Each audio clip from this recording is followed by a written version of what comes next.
service de chambre, mais avec une différence. Ce robot appelé Genius livre de la nourriture et des boissons aux clients du groupe hôtelier L'Hôtel depuis mars. Cela fait partie de la stratégie de l'hôtel pour protéger ses clients et le personnel contre le risque de transmission du virus. En plus de son service régulier, l'hôtel accepte également les clients qui doivent suivre une auto-quarantaine après leur arrivée à Hong Kong depuis l'étranger ou qui ont besoin de réserver des séjours prolongés en attendant de pouvoir voyager à nouveau. Pour les clients qui restent à l'hôtel en quarantaine pendant 14 jours, notre forfait comprend la livraison de repas à la chambre, 3 repas par jour. Parmi les nombreux hôtels de la ville, le groupe Ovolo dans le centre de Hong Kong a combiné certains de ses étages avec 2 chambres en un seul pour rendre les choses plus confortables pour les clients qui ont besoin de faire une quarantaine.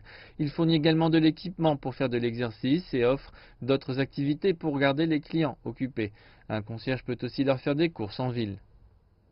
Lorsque nous avons décidé cela, c'était une période où beaucoup d'hôtels ressentaient cela comme une honte, de prendre des clients en quarantaine. Tandis que notre PDG a dit à ce moment-là que nous devions montrer notre soutien aux résidents de Hong Kong qui reviennent.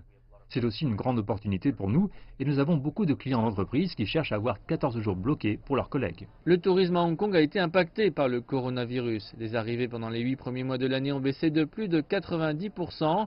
Le gouvernement de la région a déployé 20 millions de dollars d'aide pour l'industrie hôtelière et touristique. Et il est maintenant en discussion avec plusieurs pays pour créer des bulles de voyage Covid-19, dont une réouverture progressive de la frontière avec la partie continentale de Chine.